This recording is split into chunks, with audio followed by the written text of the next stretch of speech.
इन्होंने फिर एक युक्त की। एक युक्त के आधार पर इन्होंने बताया वसुदेव गृहे साक्षात, मैं वसुदेव जी के यहाँ पर साक्षात रूप से आया हुआ हूँ मथुरा में अंशों के सहित, और पृथ्वी का भार उतारने के लिए आए। भूभार हरणाए, पृथ्वी का भार उतारने के लिए हम आए। शायद समझ लें कि भगवान नहीं है, नहीं जान पाए। आखिरकार कई मरतबे ये सब करने के बावजूद भगवान ने जब देखा कि ये नहीं पहचान रहा, तब भगवान ने बात वही ही कहने की ऐसा है, वसुदेव गृहे साक्षात मथुरायाम भूभार हरणाय भगवान इति कथते, भगवान इति कथते, मुझे भगवान ऐसा कहा जाता है। तो ये बोला कहना का तुम ही भगवान आई तुम ही भगवान। तो इन्होंने कहा कि हाँ, कहा तो कुछ ऐसे ही जाता है, कहा तो कुछ ऐसे ही। तब इसे ये कहा गलती आपकी, जो मैं आपके सामने खड़ा हूं है, गलती आपकी जो मैं आपके सामने पहचान नहीं पा रहा हूं। आप मेरे सामने खड़े, क्यों आपने अपनी माया ऐसी बनाई जो हम उस माया में आपको पहचान नहीं पा रहे? क्यों आपने ऐसी माया बनाई? तो उस आधार पर इन्होंने ये वर्णन किया है। आखिरकार भगवान ने इनसे कहा कि मुचकुंद, तुम अभी इस जन्म में मुझे नहीं मिलोगे, अभी इस जन्म में तुम मुझे नहीं मिल पाओगे। अगर आगे हमारा तुम्हारा मिलन होगा, समय नहीं बताया कोई। और ठीक है, ठीक है, ऐसे ऐसे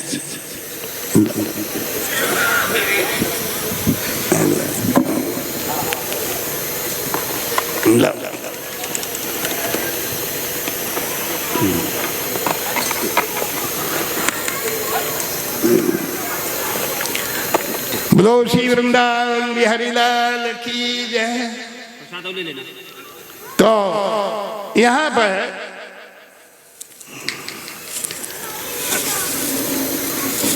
महाराज जी ने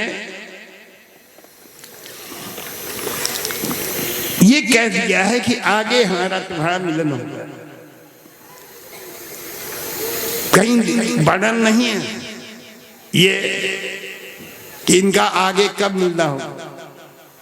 कई पुराणों को देखने के बाद ऐसा लगता है कि शायद है, निश्चित नहीं हम कह सकते, शायद हो सकता है कि जब कलयुग के दो अवतार हैं कलयुग में, जिसमें कि एक अवतार भगवान बुद्ध का हो चुका है,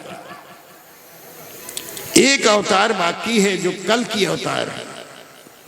4,32,000 वर्ष की इसकी आयु है कलयुग की। और वर्णन यह है कि 821 वर्ष जब शेष रह जाएंगे, सिर्फ 821 वर्ष, तब महाराज कल का अवतार होगा। और वो होगा जहां पर तो मुरादाबाद में संभलपुर नाम का एक ग्राम होगा। एक ब्राह्मण घर में महाराज जी का इनका अवतार होगा। तो लगता ऐसा है कि शायद मुचकुंद ही ब्राह्मण बनेंगे, क्योंकि क्षत्रिय हैं, तपस्या कर रहे हैं। महाराज जी ने कह दिया कि अभी आप जाकर के तपस्या करें, आगे हमारा तुम्हारा मिलन होगा। तो यही जो है आगे यहाँ पर कल के अवतार के आधार पर हमारा अपना वो है, निश्चित नहीं कहा जा सकता। वर्णन इतने ये स्पष्ट नहीं दिया। हम ये सोचते हैं कि चूंकि ये क्षत्रिय हैं और तपस्या में भी संलग्न हैं, आगे जो है भगवान का मिलना होगा तो ये ब्राह्मण घर में आएंगे। मुरादाबाद में संबलपुर ग्राम में ब्राह्मण घर में महाराज जी का यहाँ पे आना होगा और ये अवतार लेकर के आएंगे। कल की अवतार घोड़े पे बैठ करके हाथ में तलवार ले करके और जितना भी अत्याचारी होगा उसका वध करेंगे और अत्याचारियों से जो पृथ्वी बोझिल हो रही होगी उसको सब समाप्त करके और पुनः धर्म की स्थिति को फिर वो करेंगे, ऐसा लगता है। होगा कि नहीं वो हम निश्चित नहीं कह सकते, वर्णन ऐसा है। क्योंकि जो इन्होंने कहा है कि आगे हमारा तुम्हारा मिलन होगा, वो और द्वापर की ये बात है और ये कलयुग चल रहा है, इसलिए यहाँ जो है महाराज जी ने इस प्रकार से ये वर्णन किया है। आगे चल करके अब यहाँ पर भगवान के विवाहों का वर्णन आता है, वर्णन आता है। देखिए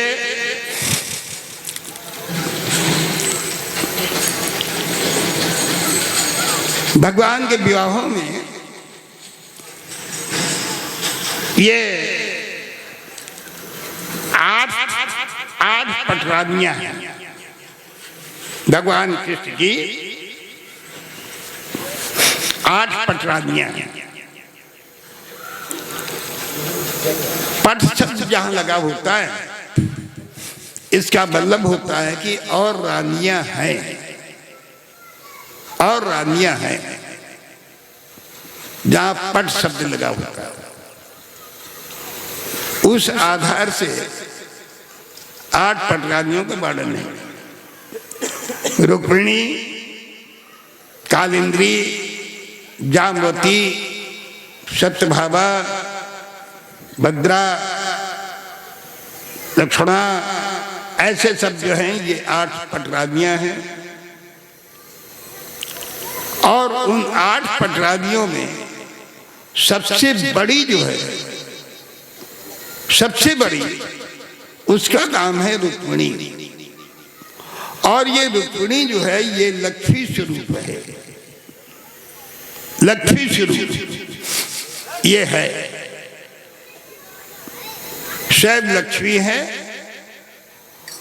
और ये रुक्मिणी जो है एक भीष्मक जी हुए हैं, भीष्मक जी। और विदर्भ देश के राजा थे, विदर्भ देश के राजा थे भीष्मक जी। यही विदर्भ देश वो है जिसको कि आजकल हम लोग नागपुर कहते हैं, नागपुर।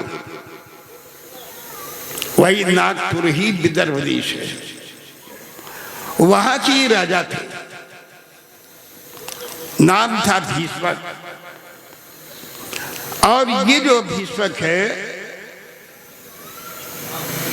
अथाह संपत्ति थी इसके पास, अथाह संपत्ति, अथाह संपत्ति थी। और उस आधार पर 5 इनके लड़के थे और एक लड़की थी। जो 5 लड़के हैं उसमें रुक्मी, रुक्रथ, रुक्रकेश, रुक्रबाऊ, रुक्रमाली, ये जो है 5 ये लड़के। और एक लड़की हुई जिसका नाम है रुक्मिणी। संस्कृत में ये जो सोना होता है, सोना ये रात में सोते वाला नहीं, दिन में सोने वाला है। गोल्ड, जो गोल्ड कहलाता है ये सोना, वो सोना जो है उसको संस्कृत में कहा जाता है रुक्म। तो सभी बच्चों के नाम इनके वो भी सोने पे थे और लड़की का भी नाम सोने पे है, रुक्मी, रुक्मरथ, रुक्मकेश, रुक्मबाहु, रुक्माली, और लड़की है रुक्मिणी।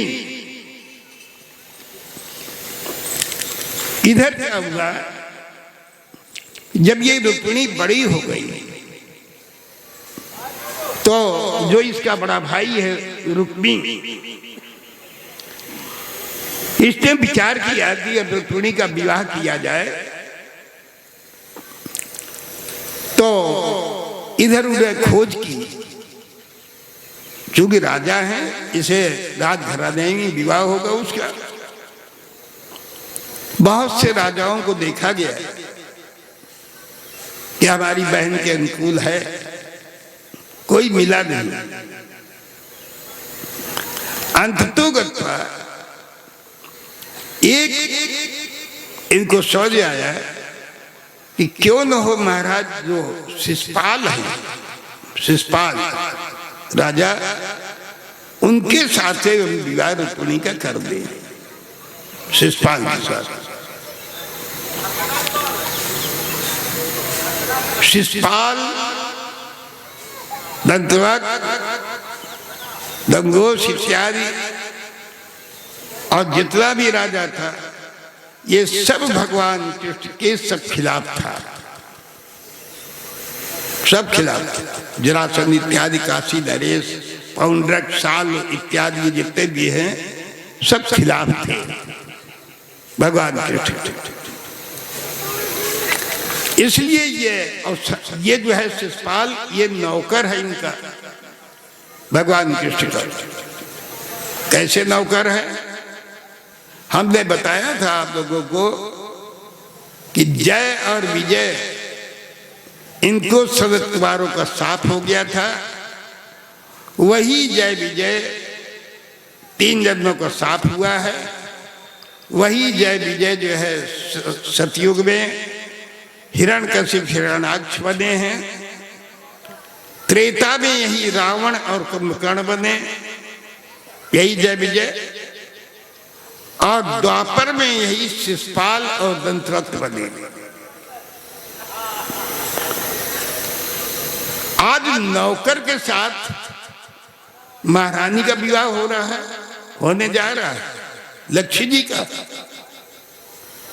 लक्ष्मी मालकिन भगवान की स्त्री, और उसका विवाह जो उनके यहाँ एक नौकर था उसके साथ विवाह हो रहा है। बहुत अनुचित विवाह हो रहा है। ये बात महाराज नारद जी को ये खल गई कि यहां तक विरोध हो गया। इन लोगों ने यहां तक विरोध कर लिया कि स्वयं जो महारानी है वो भी एक उसके साथ नौकर के साथ में विवाहित की जा रही है। खल गए। तो ये यहां आए, कहां पर? भीष्म जी के यहाँ। और विवाह निश्चित हो चुका है भीष्म के यहाँ। इसका रुक्मिणी का विवाह निश्चित हो चुका है शिषपाल के साथ। कोई और है ही नहीं, इसलिए रुक्मिणी ने इनके बड़े भाई ने निश्चित कर दिया था। जब यह निश्चित हो गया तो नारद जी आए। नारद जी जैसे ही आए, नारद जी का स्वागत सत्कार किया। भीष्म जी भगवान कृष्ण के अनन्य भक्तों में थे, और जैसे ही नारद जी आए इनका आतिथ्य सत्कार हुआ। और इसको जब रुक्मिणी को ये मालूम हुआ महाराज नारद जी आए, तो उसी पीछे वाले परिसर में ये रुक्मिणी आकर के बैठ गई कि नारद जी की और पिताजी की क्या बात होगी, उसको हम सुनेंगे। ये पीछे बैठी हुई थी। नारद जी आए, आते सत्कार हुआ। आते सत्कार बाद नारद जी ने कहा कि अब तो आपकी लड़की विवाह की योग्य होगी। उन्होंने कहा कि विवाह की योग्य नहीं महाराज जी, परसों बारात आ रही है, कल का दिन शेष है। थोड़ी देर बैठे ही है, चले अच्छा तो फिर हम चलते। भीष्म जी ने कहा कि क्या महाराज जी कोई आपकी निगाह में कोई लड़का और है, कोई और तो बताइए। कल नहीं नहीं अब आपका निश्चित है, आप अपना करिए विवाह, कोई ऐसी बात नहीं है। नहीं नहीं कोई हो तो बताइए, अभी कल का दिन शेष है, आज का दिन है, कल का दिन शेष है, अभी मैं परिवर्तन कर दूंगा। तो इनका लड़का तो है, और रुक्मिणी सुन रही पीछे, लड़का तो है। कैसा लड़का है मेरा? त्रैलोक में, केवल यहां नहीं पृथ्वी पे, त्रैलोक में उनके समान कोई खूबसूरत नहीं, त्रैलोक में उनके समान कोई वीर नहीं है, त्रैलोक में उनके समान जो है कोई गुणवान नहीं है, त्रैलोक में उनके समान कोई रूपवान नहीं, ऐसा। और ये बात रुक्मिणी सुन रही है। तो जब रुक्मिणी ने ये बात सुनी, जब रुक्मिणी ने ये बात सुनी कि त्रैलोक में कोई उनके समान रूपवान, गुणवान, वीर, लक्ष्मीवान कोई नहीं है, तो हर लड़की ये चाहती है कि हमारा विवाह ऐसा इस प्रकार का लड़का हो। यहां भी हम लोग लौकिक रूप में जब अपनी बहन का, लड़की का विवाह करने के लिए कहीं लड़का देख और लौट करके जब आते हैं घर में औरतें पूछती काहे कैसा लड़का। उस समय जिस लड़की का विवाह होने की बात होती है, एक कान तो उसके पास रहेगा स्वयं, और एक कान माथारी बाप के पास रहेगा कि कैसा लड़का बता रहे हैं। ऐसे ही आज रुक्मिणी, एक कान तो उसके पास है, एक कान लगा है कहाँ? अपने पिता नारद जी के पास। जैसे ही इससे सुना कि कोई त्रैलोक में उनके समान महान सुंदर नहीं है, कोई वीर नहीं है, कोई गुणवान नहीं है, कोई लक्ष्मीवान नहीं है, तो इसने हृदय में उसी वक्त हृदय में ये ले लिया कि मैं विवाह करूंगी तो केवल इनके साथ विवाह करूंगी, वरना विवाह नहीं करूंगी। उसी जगह प्रतिज्ञा कर दी, प्रतिज्ञा कर दी। अब जब ये प्रतिज्ञा इसने कर दी, इधर जैसे ही नारद जी ने बताया तो भीष्म जी ने कहा कि क्या महाराज जी आप कह रहे हैं कि वो कह रहे, हाँ वो लड़का जो है ऐसा है कि कौन लड़का है? कहे महाराज जी द्वारिका में है, कृष्ण नाम है उनका।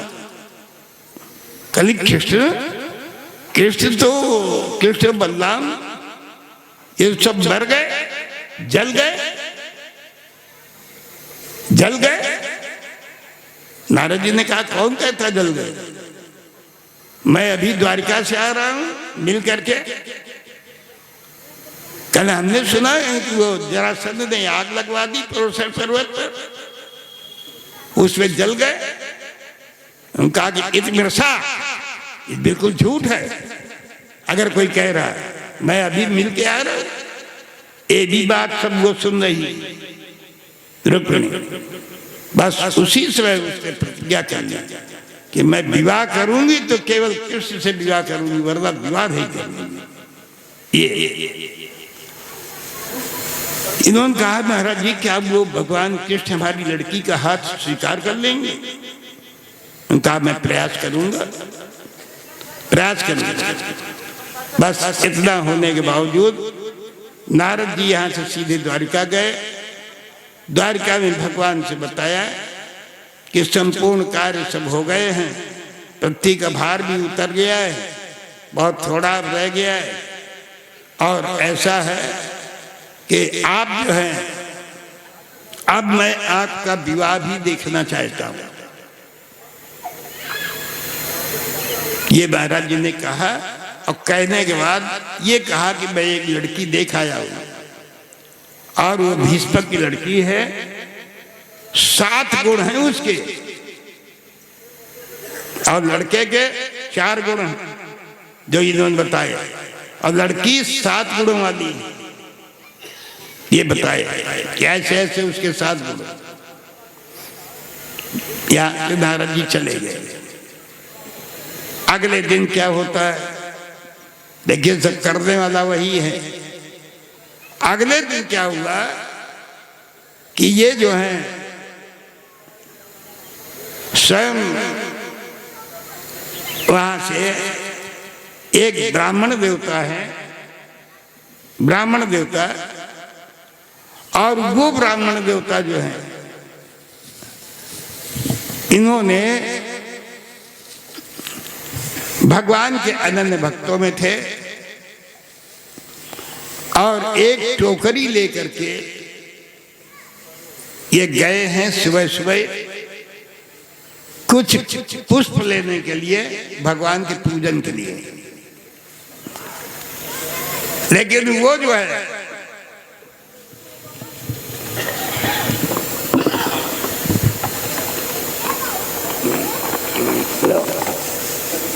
ये ले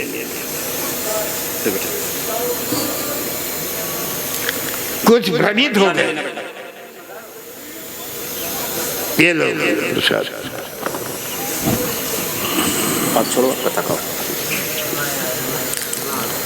कुछ भ्रमित हो गए, और भ्रमित होने में ये द्वारिका की उसमें रुक्मिणी वाले पुष्प वाटिका में आ गए। राजाओं के हैं, राजा की पुष्प वाटिका होती है, और जो लड़के जितने होते हैं उनकी पुष्प वाटिकाएं अलग होती हैं। राजा की पुष्प वाटिका अलग होती है, लड़कियों की पुष्प वाटिका अलग होती है। तो उस आधार पर यहाँ जो है बजाय लड़कों के पुष्प वाटिका में और राजा के पुष्प वाटिका में जाने के, ये गलत दिशा से आ गए, और ये रुक्मिणी वाले में आ गए। सेवकों ने कहा महाराज जी आप गलत आ गए, आपको उधर से आना चाहिए था, और 1-1.5 किलोमीटर का अंतर हो रहा था। अगर ये जाते तो एक सेवक ने कहा कि अरे इस वक्त कोई होगा थोड़ा ही, गेट खोल दो, ताला खोल दो, 5 फूल ले लेंगे भगवान के लिए और चले जाएंगे। दूसरे सेवक ने वो ताला खोल दिया। कभी भी तोड़े नहीं जाते थे, चुने नहीं जाते थे फूल इनके यहाँ रुक्मिणी के उसमें, तो सब इन्होंने पूरी डलिया बन दी, डलिया बन दी। ये भी ले ले भगवान को, ये भी ले ले, बहुत सुंदर है, ये भी ले ले, बहुत सुंदर। और ये करते करते ये काफी अंदर चले गए पुष्पवाटिका। बस वहीं पे इन्होंने क्या, इनको आवाज लगी कि जैसे कोई लड़की रो रही है, एक पत्थर की शिला के ऊपर बैठी हुई कोई लड़की रो रही है। तो ये अंदर गए, और जैसे ही वो लड़की को देखा तो एकदम से इनके मुख से निकल गया, बेटा क्यों रो रही? उसने रुक्मिणी ने कहा कि महाराज जी आपने मुझे बेटा कह के पुकारा है, आप मेरे पिता के समान हैं, क्या हम एक चिट्ठी लिख दें? क्या वो चिट्ठी हमारे भगवान कृष्ण के पास आप भेज सकते हैं? उनका पहले चिट्ठी जाएगी, बाद में मैं पूजन करूंगा, पहले चिट्ठी जाएगी। देखो ये वहीं बैठ गए, बड़ी सुंदर चिट्ठी रुक्मिणी ने लिखी। देखिए क्या लिख रही हैं आप लोग, बड़ा आप लोग आनंद ले उस कि ठीक है, बहुत एकाग्रता से 4 गुण बताए थे इन्होंने। महान रूपवान, त्रैलोक्य उनके समान कोई रूपवान नहीं है, कोई गुणवान नहीं है, ये नारद जी ने बताया था। कोई वीर नहीं है, कोई लक्ष्मीवान नहीं है, ये 4 गुण बताए थे, वही लिख रही है। संस्कृत में 2 के ऊपर 3 से बहुवचन चालू हो जाता है। अरबों खरबों संग हो जाए सब बहुवचन कहा जाता है। तो यहाँ पर देखिए, गुणान, गुणान बहुवचन शब्द है यहाँ। सुत्वा गुणान भुवन सुंदर षण्वतान्ते निर्विश्य कर्ण विवरैर हरतोंगतापं श्रुत्वा गुणान। महाराज जी, मैंने आपके गुणों को सुना कि आपके समान कोई त्रैलोक्य में, आपके समान कोई सुंदर नहीं है, त्रैलोक्य में आपके समान कोई गुणवान नहीं है, त्रैलोक्य में आपके समान कोई वीर नहीं है, त्रैलोक्य में आपके समान कोई लक्ष्मीवान नहीं है। ये मैंने अपने कानों से सुना है, किसी कहने से नहीं। सुत्वा गुणान, यहां बहुवचन है, भुवन सुंदर। हे भुवन सुंदर सुत्वा गुणान, भुवन सुंदर षण्वतान्ते निर्विश्य कर्ण विवरैर। मैंने अपने कानों के बिलों से स्वयं सुना है, कानों के बिलों से मैंने स्वयं सुना है। श्रुत्वा गुणान भुवन सुंदर षण्वतान्ते निर्विश्य कर्ण विवरैर हरत अंगतापम, हरत अंगतापम। लड़की का ताप क्या होता है? जिसका विवाह होने जा रहा है उसका ताप होता है कि हमारा जिसके साथ विवाह होने जा रहा है पता नहीं किस स्वभाव के हो। हम सात्विकी स्वभाव के हैं, वो पता नहीं क्या तामसी चीजें न खाते हो, कहीं ये न हो। हमारी यहाँ पर अगर कभी भौजाई की तबीयत सही नहीं है हमारे यहाँ, तो माँ कह देती है बेटा जाओ तुम भोजन बना लो जाकर। अगर हमने माँ से कह दिया कि माँ तुम जाओ अब तुम ही बना लो, तो माँ मेरी भोजन बनाती है जा करके। हमने अगर कह दिया कि हम नहीं आप बना लो, तो स्वयं वो माँ बनाती। क्या कभी ऐसी हमारी सास भी होगी कि जो अगर हमारी जेठानी नहीं बना रही और मैंने भी कह दिया कि हमारी तबीयत सही नहीं है माँ आप बना लीजिए, तो क्या हमारी सास भी माँ के तरीके से भोजन बनाने के लिए तैयार हो जाएंगी? ये सब जो है उसको ये लगता है कि पता नहीं कौन कैसा होगा। ये सब उसके ताप है, ज्वर है, बुखार है। आज पता नहीं उस तरीके के सब लोग कैसे होंगे, क्या होगा क्या नहीं होगा। ये हृदय में बात होती है। सुत्वा गुणान भुवन सुंदर षण्वतान्ते निर्विश्य कर्ण विवरैर हरत अंगतापम। जो मैंने सुना अपने कानों से, तो ये जो ताप था मेरे शरीर का अपने आप सब समाप्त हो गया। और महाराज जी ये आंखें ये क्यों दी गई हैं? ये केवल महाराज जी आंखें दी गई हैं संत लोगों को, देवताओं को और आपको देखने के लिए। ये आंखें हैं, वास्तविकता यही है। यहाँ मरने वालों के ऊपर हम लोग न्यौछावर हैं देखने के लिए 24 घंटे। और ये आंखें हैं काहे के लिए? केवल भगवान को, संत लोगों को देखने के लिए। देखिए वर्णन कर रही आगे, रूपम प्रशांत दृश्यमता अखिलार्थ लाभन। आंखों का अखिल अर्थ लाभ क्या है? जिसने अपनी आंखों से भगवान के स्वरूप को, संतों को देखा है,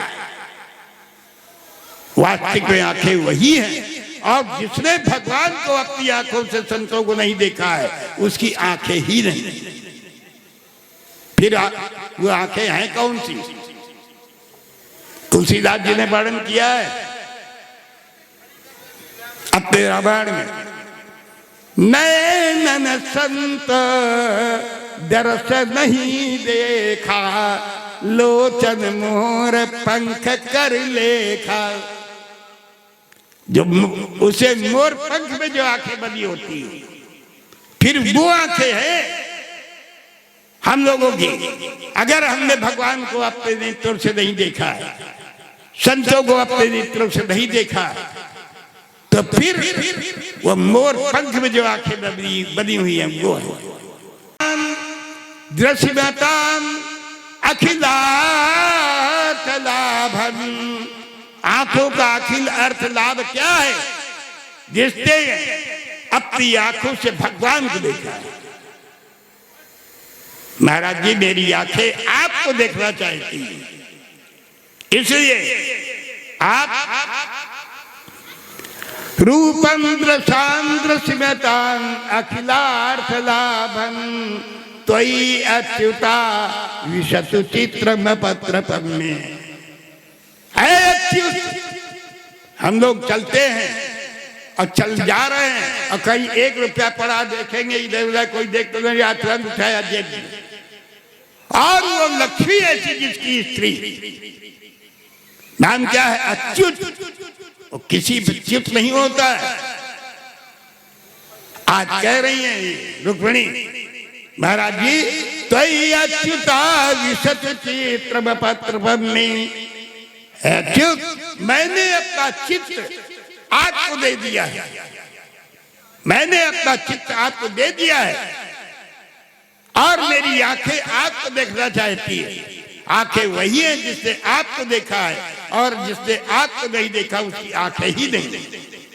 मैंने अपना चित्र आपको दे दिया।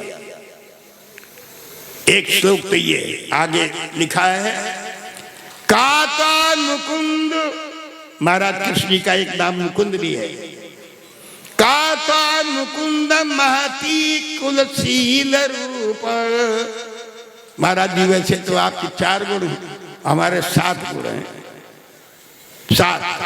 वैसे हम आपसे गुणों में ज्यादा हैं, लेकिन विवाह करीबे के, इसलिए ये तो नहीं कहेंगे कि हम आपसे गुणों में ज्यादा हैं। बराबर तो कही सकती है, नहीं अपना कहा कि हम बराबर हैं। काता मुकुंद महती कुल शील रूप विद्या वया द्रविण धाम विराट तुल्यम। तुल्यम है तो 7 गुण है बार, लेकिन इतना तो है, हमें अपने बराबर तो हमें बधाई दे कि हम आपके बराबर तो कम से कम ही उसमें। काता मुकुंद महती कुलशील रूप विद्या वया। पढ़ी लिखी है कुलीनों ने। कुलशील रूप है, कुलीन भी हूँ, शीलवान भी हूँ, रूपवान भी हूँ, पढ़ी लिखी है। बया उम्र में भी आपसे छोटी है। पैसा रुपया है, स्वयं लक्ष्मी है, पैसा रुपया भी। और मैंने बहुत से धार्मिक कार्य भी मैंने किए, तमाम धर्मशाले बनवाए, प्याऊ बनवाए, कुएं बनवाए, सब काम किए मैंने। तो उस आधार से हैं तो हम ज्यादा, लेकिन फिर भी हम आपसे ये कहेंगे कि आप हमें अपने बराबर तो बात ही दें। विराट तुल्यम, मैं आपके बराबर तो हुई। इसलिए महाराज जी आप एक कार्य करें, धीरापतिम कुलवती न बणीत कन्या। आप धीरपति बन करके, आप दहाड़ते हुए, सिंह के समान दहाड़ते हुए आकर के आप मेरा हाथ अपने हाथ में ले लिया करता है। धीरा पतिं कुलवती न ब्रहीत कन्या काले नृसिंह नरलोक मनोभिरामम। आज सिंह के समान गर्जना करते हुए जैसे सिंह मृगनी के लिए दौड़ता है, आप वैसे ही आकर के मेरा हाथ अपने हाथ में ले लीजिए। बता दिए उनके कैसे आए, सिंह के साथ दहाड़ते हुए आ जाओ। और महाराज जी एक बात और बता दूं, अगर आपने विवाह न किया मेरे साथ और आपका प्रसाद न मिला मुझे, हमको अपने हाथों में आपका हाथ ना आया, तो मैं क्या करूंगी ये बता देती हूँ। यह रंबुजाक्ष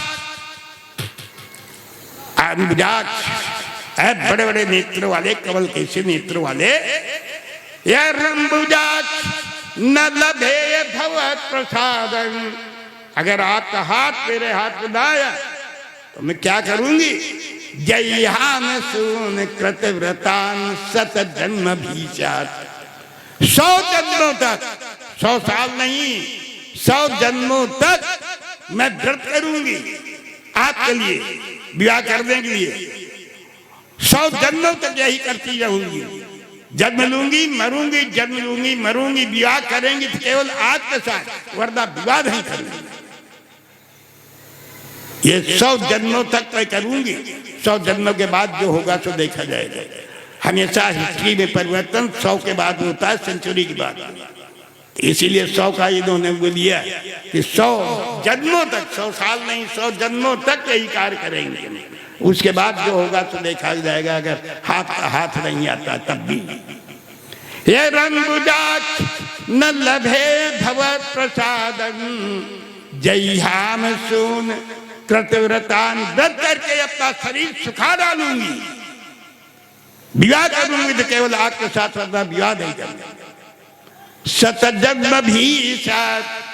और महाराज जी एक बात आपको बता दें, कल बारात आ रही तो कल जो है हम दुर्गा पूजन के लिए जाएंगे। दुर्गा पूजन के लिए हम जाएंगे और जिस वक्त हम दुर्गा पूजन कर करके बाहर निकलेंगे, उसी समय आप हमारा हाथ अपने हाथ में ले लीजिए। ये लड़की ही बताती हैं सब, जिनके साथ हुई जाती प्रेम विवाह, फलानी जगह वित्ते खरनी करीबे हो तो पकड़ ले, इस तरफ हमारा जीना है, वन से पकड़ ले, वो ना जाए, सब यही बताती। तो रुक्मिणी तो लड़की ही है, तो इन्होंने सब सरल कर दिया पूरा कि देखो मैं कल भगवती का पूजन करने जाऊंगी और आप वहीं से हमारा हाथ अपने हाथ में ले लीजिए। चिट्ठी गई, भगवान ने देखा चिट्ठी जहां पढ़ी, पढ़ करके उसमें लिखा था मैं अपना चित्त आपको दे रही हूं। तो भगवान कृष्ण कह रहे हैं मैंने चित्त से पूछा कहां से आए, तो उसने कहा मैं रुक्मिणी के पास से आया। तो हमें चिंता हो गई तुरंत कि रुक्मिणी बगैर चित्त के हो गई, बगैर चित्त के हो गई। देखो तुम्हें चाहे नींद भी आ जाए, तुम्हें चाहे नींद भी आ जाए, मुझे तो नींद ही नहीं आएगी जब तक कि मैं तुमको यहाँ तुमको स्वयं ले नहीं लूंगा। तब तक मैंने चिट्ठी से, और उस चिट्ठी के पीछे ही लिख दी गई। ये नहीं क्या बड़े राजनीतिज्ञ हैं भगवान कृष्ण कि दूसरे कागज पर लिखा नहीं, अगर दूसरे पर लिख दे तो विचार ये कर देंगे कि कहीं ये जो है कागज हमारे वालों पकड़ गए, इनके भाई पकड़ लिए, उन सब विरोध में है, पकड़ लिए तो कहेंगे यही लगाए घूमता सब ये, और ऐसे यही चिट्ठी के पीछे लिख दो। तो उसमें लिख दिया तुम्हारा चिट्ठा आया, मैंने तुम्हारे चिट्ठ से पूछा, उससे जैसे ही मालूम हुआ कि तो हमने कह दिया कि अरे रुक्मिणी बगैर चिट्ठ के हो गई। तो देखो एक बात है, तुम्हें चाहे नींद भी आ जाए, हम तो जब तक तुम्हें ले नहीं लेंगे तब तक हमें तो नींद ही नहीं आएगी।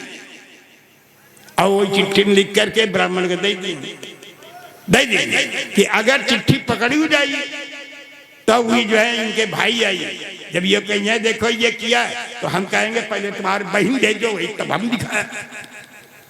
पहले तुम्हारे बहन ने भेजा, उसके प्रत्युत्तर में मैंने लिखा वो आप अपनी बहन को सवालिए क्यों वो ये कार्य कर रही है। तो ऐसे बड़े राजनीतिक हैं। खैर उसी के आधार पर यहाँ शायद जैसे सब राजा लोग आ रहे थे, कल बारात आ रही है, जैसे ही सब राजा लोग आ रहे थे वैसे ही भगवान कृष्ण भी रथ लेकर के आ गए। इनका भी आदर सत्कार उसी प्रकार से हुआ।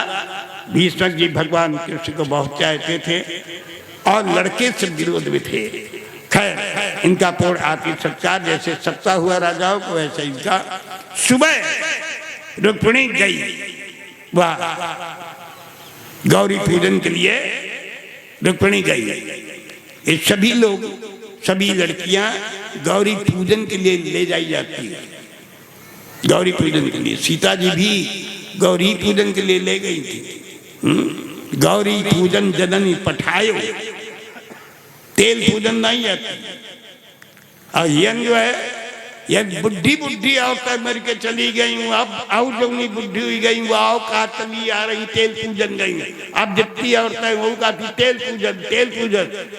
अरे तेल पूजवे का दो चार कदस्टर धरवा दे घर में, यहाँ को पूजो तेल। लेकिन सप्ताहत यहाँ चली आ रही, यह सप्ताहत चली आ रही, तेल पूजन गई तेल पूजन गई। और है गौरी पूजन, गौरी पूजन जननी पठायो। आज सीता जी भी उसी आधार से गई, रुक्मिणी भी वहां गई। जैसे ही इन्होंने भगवती का पूजन किया है, पूजन करने के बाद बस और साथ में और भी स्त्रियां जाती हैं साथ में, और या ओके ऊपर साड़ी धर रहे हैं, ओके मुड़े पे, और हाथों धरे रही हैं। अब वह गरबाई जा रही है, हाथों धरो, लेकिन अब करे कैसे, नीचे हाथ मुंह उठा नहीं सकते तो धरे कि बेटा कबू देखे उधर ऊपर नीचे कहूँ, बात सीधे। आज ये पहुंची और जा करके जो है भगवती का पूजन किया। पूजन कर करके ये जैसे ही निकलती हैं तो क्या किया, हजारों की सेना लगी।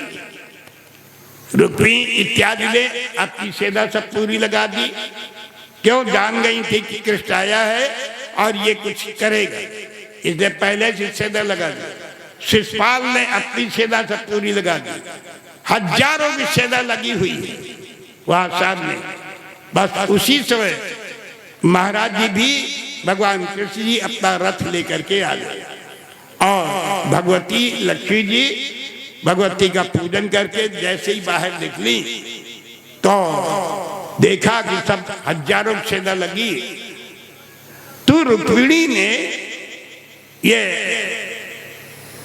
लड़कियां जो हैं, लड़कियां एक सुंदरता के लिए अपने छोटे छोटे से बाल यहाँ तक रखती हैं आंखों के ऊपर। तो रुक्मिणी के भी ऐसे ही थे।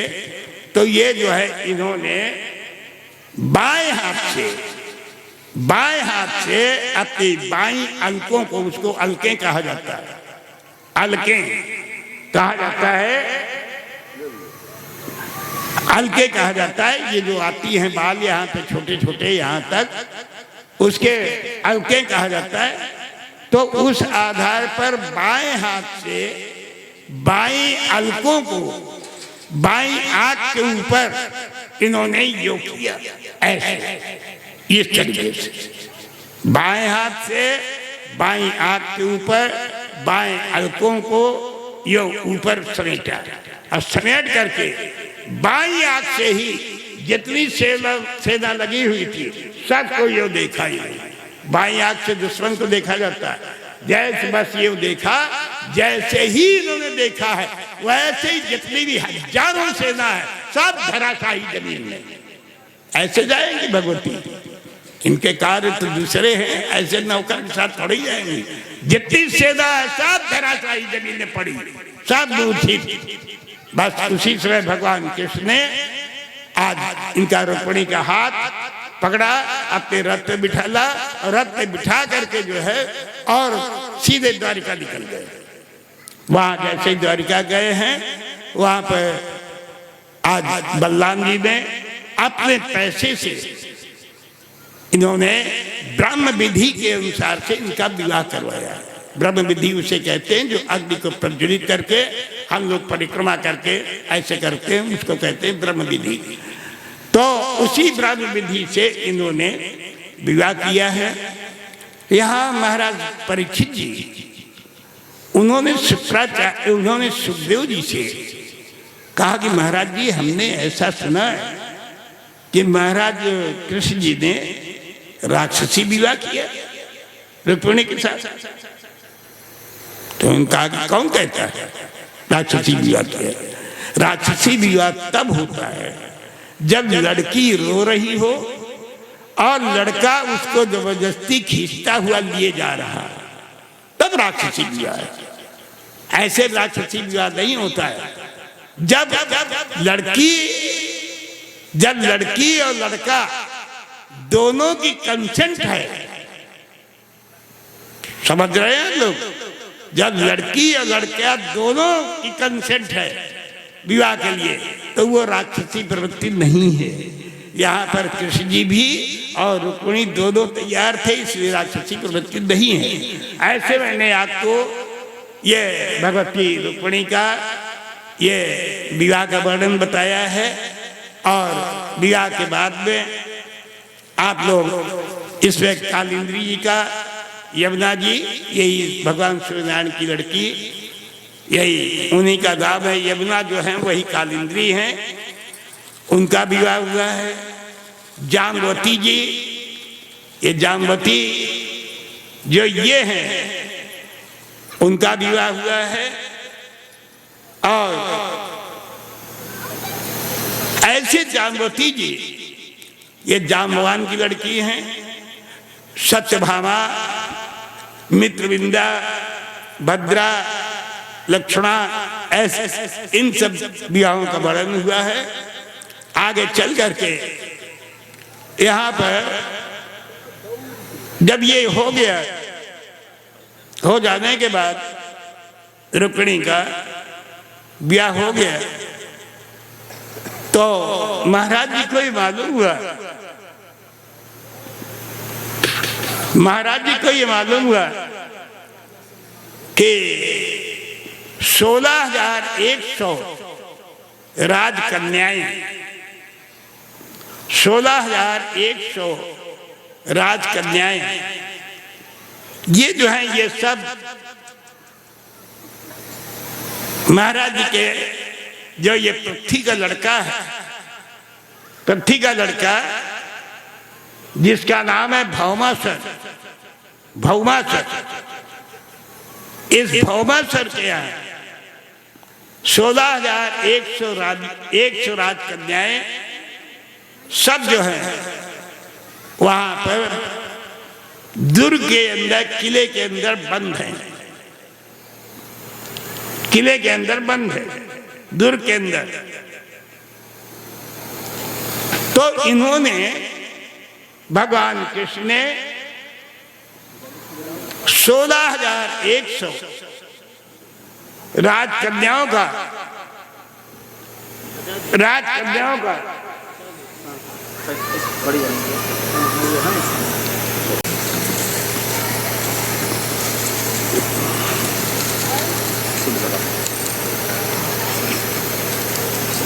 सामान लगाओ, लगा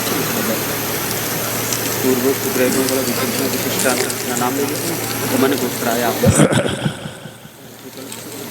रुक्मिणी देवी प्रीत्यर्थम भगवान राधा कृष्ण प्रीत्यर्थम इमाम सवाल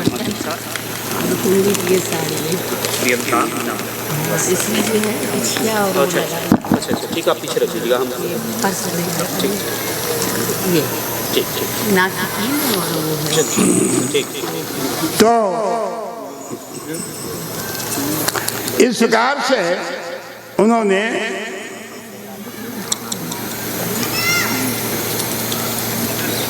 $16,100 जो राजकन्याएं हैं, महाराज जी ने उनका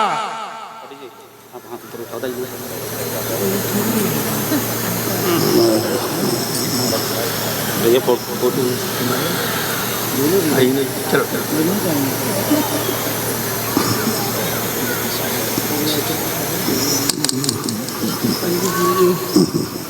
बिछिया और पायल अच्छा अच्छा नाक की कील उसमें है। ठीक ठीक ठीक हमने वो दिया था ना जी उसमें नाक की कील अंदर है। ठीक ठीक ठीक है खाए वो सब है यही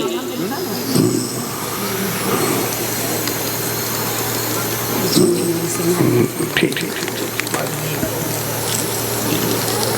भगवान की बर्तन है और समझे ठीक तो हम पीछे साड़ी ये लगा लेते वही वाली खाली खाली अच्छा ठीक ठीक ठीक है वो हम पंडित जी के पास ठीक ठीक तो वो आपको जिम्मेदारी ये खाली आपको पंडित जी की बात करें ठीक ठीक ठीक ठीक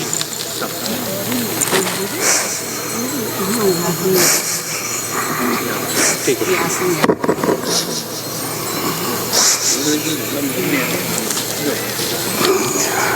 सब भैया इसी में रख दे ठीक हम कर देंगे ये भी शुरू से मिले शायद आप लोग पूछा और रख दो हम डालते हैं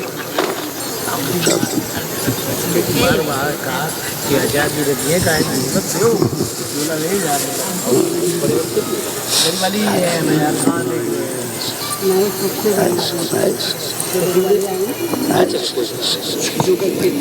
अरे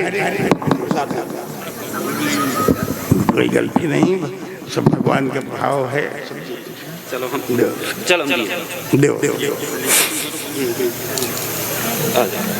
तो यहाँ पर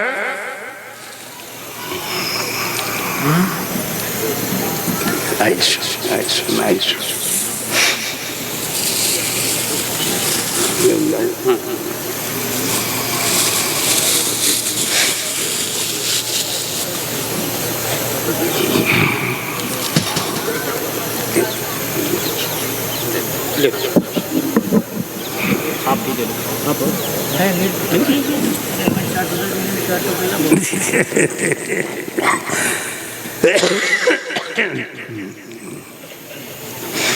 बोलो शिव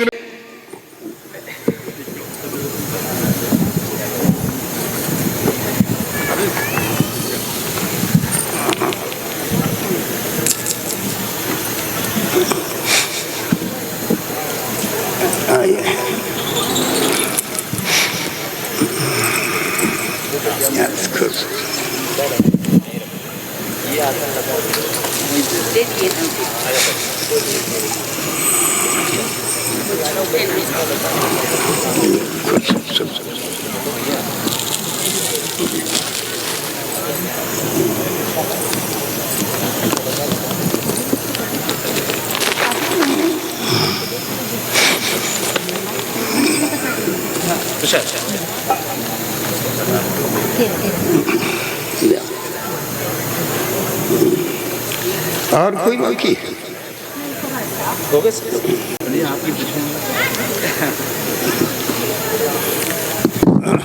ये पृथ्वी का लड़का है यही पृथ्वी जिस पे हम लोग बैठे हैं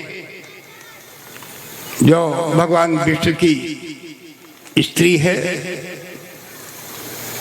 इसी का लड़का है भौमासुर। ये वीर राक्षसी प्रवृत्ति का था जिस कारण से महाराज जी ने भौमासुर का वध किया है और इसके यहाँ दुर्ग में किले के अंदर 16,100 रानियां राजकन्याएं ये सब बंद थी और ये भौमासुर कहा करता था सबसे कि आप लोग जो हैं हमारे उसमें हमको ग्रहण कर लें हमको स्वीकार कर लें पति रूप में। लेकिन किसी भी राजकन्या ने स्वीकार नहीं किया और इसने कोई जबरदस्ती नहीं की। जैसे कि महारानी सीता जी का रहा, अशोक वाटिका में रही महारानी सीता जी, और रावण गया भी, लेकिन कोई जबरदस्ती नहीं की, बल्कि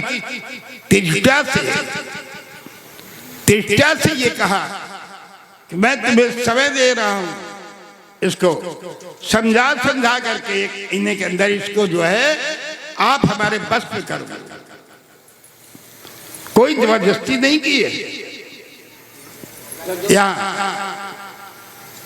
ठीक उसी प्रकार से इसने भी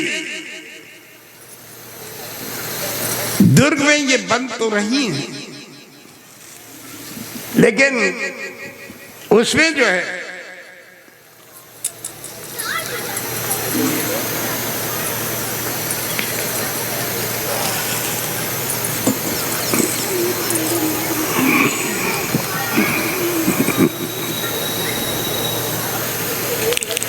दुर्ग के अंदर जो बंद थी,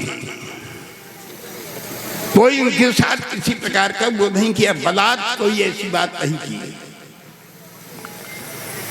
आज स्थिति क्या हुई आगे चल करके कि इन्होंने जब यह स्थिति 16,100 लड़कियों को इन्होंने निकाला है, और निकाल करके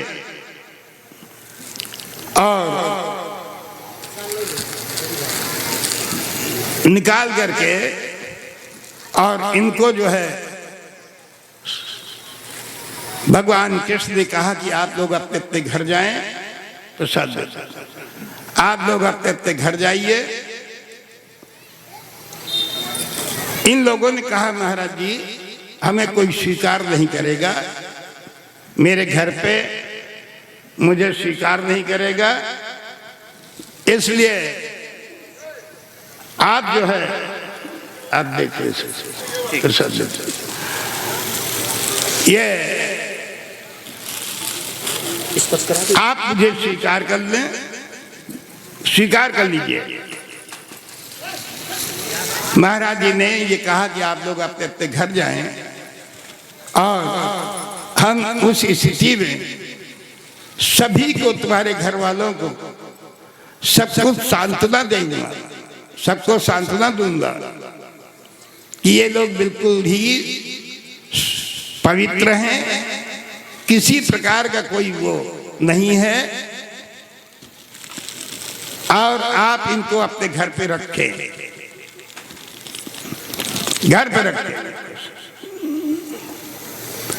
उस आधार पर इन लोगों ने कहा कि महाराज जी कुछ भी हो, हमारे घर वाले मुझे स्वीकार नहीं करेंगे।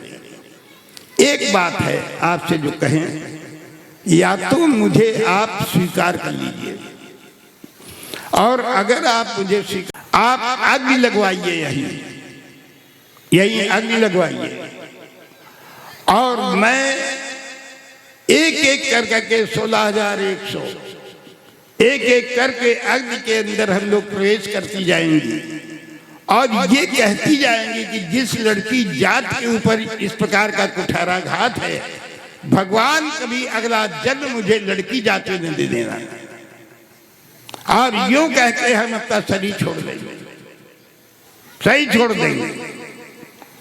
आज इस प्रकार की स्थिति यहाँ इन्होंने रखी है। अब भगवान क्या करें, ये अपने घर जाने के लिए नहीं तैयार है। तो महाराज जी ने स्वयं गीता में कहा है, अनन्या चिंतयन्तो माम ये जना परिपासते तेषां नित्याभियुक्तानां योगक्षेमं वहाम्यहम्। भगवान के अलावा और कोई अन्य है ही नहीं, वही हमारा है। जो ये व्यक्ति धारणा कर लेता है उसका मैं, योगक्षेम उसका मैं अपने ऊपर लेता हूं। आज ये लड़कियां कह रही हैं कि मैं घर नहीं जाऊंगी, हमारे पिता, हमारे माता, मेरे भाई आई, ये कोई भी मुझे स्वीकार नहीं करेंगे। तो ऐसी स्थिति में मैं, जैसा कि मैंने श्रीमद् भगवद गीता में कहा है कि जिसका कोई नहीं है उसका मैं हूं, उस आधार से मैं इनको अब स्वीकार करता हूं।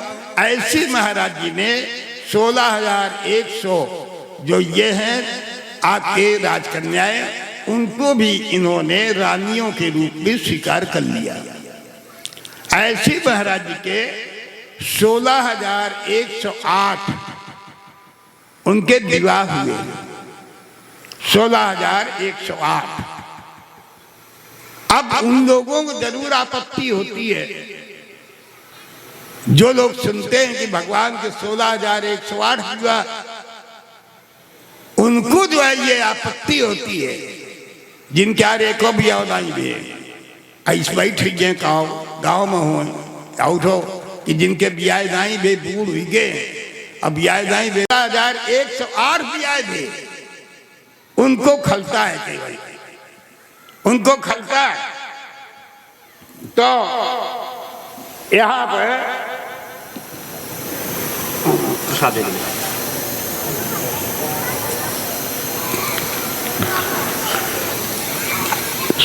अब इधर भौमासुर के वध हो जाने के बाद इसका लड़का था जिसका नाम है भगदत्त। भगदत्त जो है इसका राजगद्दी में बैठा दिया गया। ऐसे भगवान कृष्ण के 16,108 विवाह हुए हैं। और प्रसाद इनको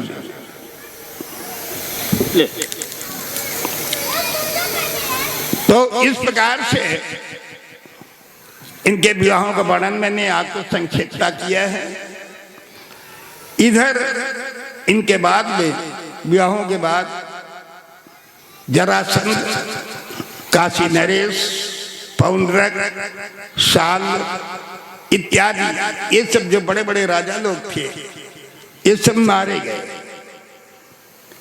इनके मरने के बाद जब ये सब समाप्त हो तो महाराज परीक्षित जी ने सोचा ये कि ऐसा तो नहीं है कि गुरु जी हमारे चले जाएं, गुरु जी मेरे चले जाएं और आज छठा दिन है, तक्षक कल आएगा, तक्षक कल आएगा, ऐसा न हो कि गुरु जी आज ही न चले जाएं। तो उन्होंने इनसे पूछ दिया कि गुरुजी क्या और कोई भगवान कृष्ण का चरित्र है कि सब खत्म हो गए। जहां ये प्रश्न हुआ परीक्षित का, अब परीक्षित के हृदय में ये भाव था कि अंतिम दिन जब तक्षक मुझे काटे उस समय मेरे मुख में गंगा जल हो, तुलसी का जल हो और भगवान की रसमयी लीलाएं, लीलाओं का जो गायन हो रहा है वो अमृत मेरे कर्ण रंध्रों से अंदर प्रवेश कर रहा हो, अंदर प्रवेश कर रहा हो कर्ण रंध्रों से, और उसी समय तक्षक काटे मुझे, मेरा प्राणांत हो और उसी समय भगवान की मुझे प्राप्ति हो, जो तक्षक आवे काटे, मैं भगवत स्वरूप में हूं। ये महाराज जी का विचार था परीक्षित का। उसी आधार पर उन्होंने ये प्रश्न किया था। प्रश्न के ही आधार पर भगवान सुखदेव जी विचार करने लगे कि तो अगाध समुद्र है, सब कुछ मैंने बता डाला है भगवान कृष्ण के चरित्रों के बारे में, अब कौन सा चरित्र कहें जो कल तक ये चरित्र चले, जब तक ये तक्षक आवे। तो इस अगाध समुद्र के अंदर ये निमग्न हो गए, निमग्न हो गए और निमग्न होकर के इस अगाध समुद्र में गोते लगाने लगे महाराज जी कि अब कौन सा चरित्र ऐसा है जिसको कि मैं इनको सुनाऊं। भगवान कृष्ण अंदर प्रवेश करते हैं, उछलते हैं, फिर प्रवेश करते, फिर उछलते हैं। ये करते करते एक रत्न इनको मिल गया, एक रत्न मिल गया। और वो रत्न क्या है कि संपूर्ण पृथ्वी का भार इत्यादि सब उतर गया। अभी इन्होंने अपने मित्र का बोझा नहीं उतारा। क्यों न हो, लाओ अभी हम इन्हीं के मित्र का वही वर्णन हम कर दें। ये महाराज जी ने विचार किया, ये रत्न मिला इनको। और वो मित्र कैसा है? सावा गया तस्य गुणान गृहीते, वाक वाणी, जिसकी वाणी से 24 घंटे भगवान का नाम चल रहा है, हाथों से माला चल रहा है, हाथों से आज देवालय को साफ करना, जितना भी कार्य है सब 24 घंटे भगवान का नाम। आज इस स्थिति में आज इनका मित्र है। अब उसका देखिए श्रीमद् भागवत जी में कहीं भी सुदामा का नाम नहीं है। इनको श्रीमद् भागवत का ज्ञान हो, जो लोग ये लाउड स्पीकरों से और वक्ता लोग सुदामा सुदामा कहते हैं, श्रीमद् भागवत जी में कहीं नाम ही नहीं है सुदामा का। नाम क्या है? कृष्णस्यासी सखा कश्चितो, कृष्ण के कोई मित्र थे। अगर नाम होता तो व्यास जी लिखते नहीं क्या? अपनी कलम से कोई नाम ही नहीं लिखा। कृष्णस्यासी सखा कश्चित, कोई एक मित्र थे भगवान कृष्ण। और चारों वर्णों में कौन थे? ब्राह्मण थे। और अथाह धन था इनके पास। अथाह, ये धन नहीं है लौकिक वाला, भगवान के नाम का अथाह धन इनके पास था।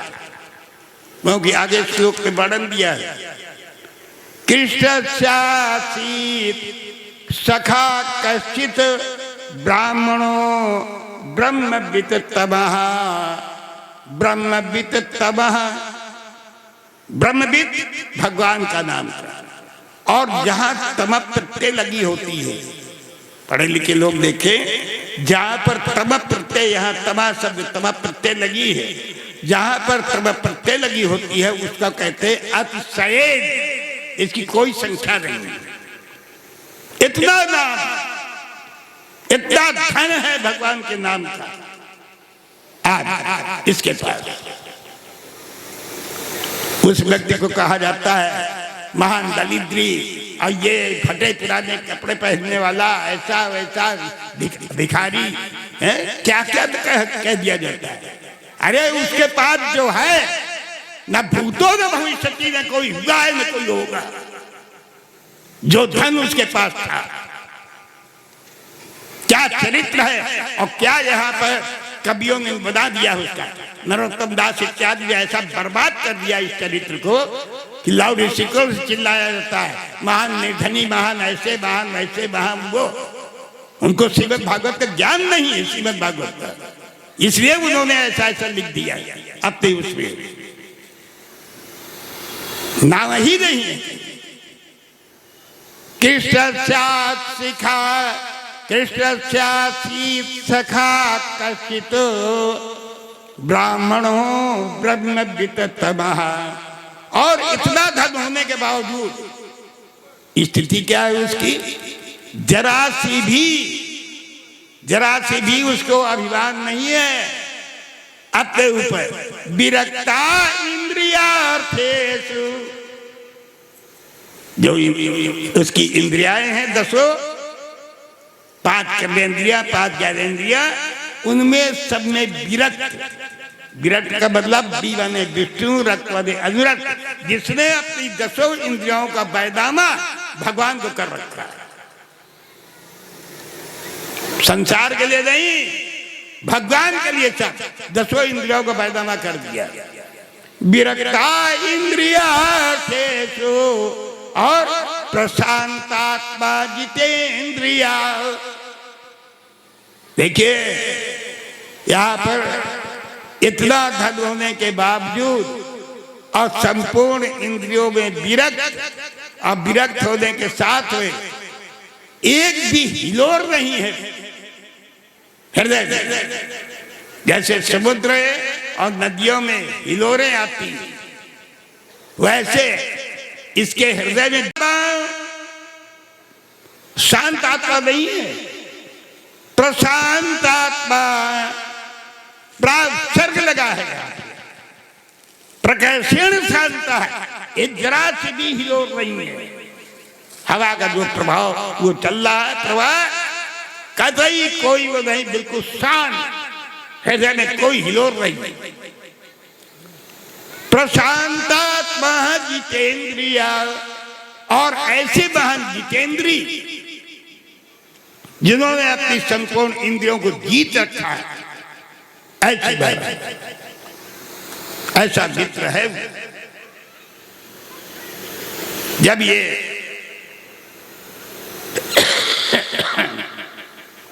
इस तरीके की स्थिति हो गई, तस्य भार्या कुचैलस्य, उसकी जो स्त्री है वो महान कुचैल और छुच्छाम, ये वर्णन दिया। कोई उनके यहाँ साबुन तेल नहीं रखे थे, जो कपड़े फेंक दिए जाते थे, लोगों के द्वारा चौराहों पे, उन कपड़ों को जाते थे महाराज जी, और उन कपड़ों से देखते थे कि कोई कपड़ा ऐसा तो नहीं है जिसके द्वारा मेरी लंगोटी और मेरी स्त्री का आंचल ढक जाए। ऐसे वो जो कपड़े पड़े होते थे चौराहों पे, उनको जाते थे, देखते थे कि कोई ऐसा कपड़ा है जो हमारी लंगोटी ढक जाए, कोई ऐसा कपड़ा है जो हमारी स्त्री का आंचल ढक जाए। कभी उन्होंने हरिओम नहीं किया, मांगा नहीं किसी से। और जब विचार करें, आज कलयुग में बड़े बड़े आश्रम, आसाराम आश्रम, सब जितने भी है बड़े बड़े सब बने, ये बिठूर में भी जहाँ तरह तरह के आश्रम सब बने। आज कैपिटलिस्ट जो है पूंजीपति लोग, इन लोगों के आश्रम बनवा रहे हैं कलयुग में। और द्वापर में कोई ऐसा नहीं था जो आज सुदामा जी के लिए कपड़े और कुछ भोजन व्यवस्था कर देता।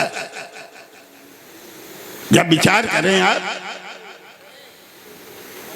विचार करें कि क्या उस समय जो है द्वापर में कोई ऐसा नहीं था जो आज महाराज जी को या जो इनके मित्र हैं उनको कहीं अचला ला करके दे देता, या इनके स्त्री के लिए कपड़े ला करके दे देता। क्या जितने भी पूंजीपति थे द्वापर में सब मर गए थे, जो कोई भी नहीं ला सकता था इनको, अगले को जरूरत नहीं थी। क्यों? अगर मैं कहूंगा ये कि एक अचला ला करके दे दूं तो इसका कर्जा मेरे ऊपर हो जाएगा और अगले जन्म में इसका कर्जा मुझे देना पड़ेगा जाकर। इसे किसी से मांगा ही नहीं। किन अवस्थाओं में उसने अपने जीवन व्यतीत किया है। दिन के 24 घंटे भगवान का नाम, 2-2, 3-3 दिन, 4-4 दिन भोजन नहीं मिला।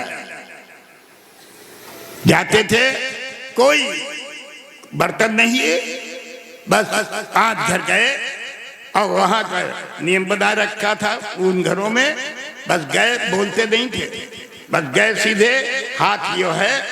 लोग सतर्क रहते थे, इतने वक्त आते हैं, अगर एक घर में ही मिल गया, बस मिल गया, लेके चले आए, दूसरे घर नहीं गए। ये नहीं कि अभी कम है और जाता है कि क्या, कुछ नहीं, बस जो है सो लेके चले आए। अगर उस घर में नहीं है, मान लिया मिला, देरी है, दूसरे घर में पहुंच गए, वहां मिल गया तो लेके चले आए। आज कुछ ऐसी स्थिति हो गई, भगवान ने देखा कि सतत नाम जप इसका चल रहा है और ये भी कर रहा है और अपनी स्त्री को भी वही करवा रहा है। सब स्त्री की जटाएं थी, मल पंकेन, पूरे शरीर में मल ही मल भरा हुआ था, कोई साबुन और तेल वो नहीं है उनके यहाँ। उनके यहाँ केवल एक ही है, सतत नाम जप, जो महाराज जी भी कर रहे हैं और अपनी स्त्री को भी निर्देश दे दिया था कि सदैव जो है भगवान का नाम लो। नहीं भोजन है कोई बात नहीं, सब भगवान के ऊपर छोड़ो, देने वाला वो है, जैसे वो रखेगा वैसे हम रहेंगे, केवल भगवान का नाम करो। आज उसी आधार पर ये सब होता रहा, छुटछाट हो गई है, भूख से व्याकुल हो गई और कुचैल, कहीं उनके पास साबुन इत्यादि नहीं, वैसे ही बल पंकेन पूरा सब भरा हुआ है। वो इस तरीके से पति के साथ उसे निर्वाह किया है इनकी स्त्री ने। भगवान ने देखा कि ये आएगा नहीं, पृथ्वी का भार मैंने सब उतार डाला, लेकिन ये भार हमसे नहीं उतर पा रहा। क्यों? इसको मेरी आवश्यकता नहीं, इसको मेरी आवश्यकता नहीं, बल्कि मुझे आवश्यकता है इसकी, और ये आ नहीं रहा। क्या करें फिर? तो भगवान ने योग माया बुलाया और योग माया से कहा कि ऐसा करो, ये मेरे पास आएगा नहीं, इसको जरूरत नहीं। और महाराज जी ने तीनों प्रकार के ताप इसके ऊपर डाल दिए, दैहिक, दैविक, भौतिक, फिर भी नहीं आया। सब काम वो कर रहा है। ये कौन है जिसकी उपासना कर रहा है? कृष्ण जी, और वही कृष्ण है राम, दोनों एक ही हैं। और मैंने एक दिन बताया था कि ये वैभव देते, ये वैभव नहीं देंगे, ये केवल मोक्ष देते हैं, ये वैभव नहीं देंगे। तो उस आधार पर ये मोक्ष देने के लिए महाराज जी हैं, इसलिए इन्होंने सब इनके ऊपर ताप डाल दिए। एक बड़ा सुंदर श्लोक आपको दे, जहां पर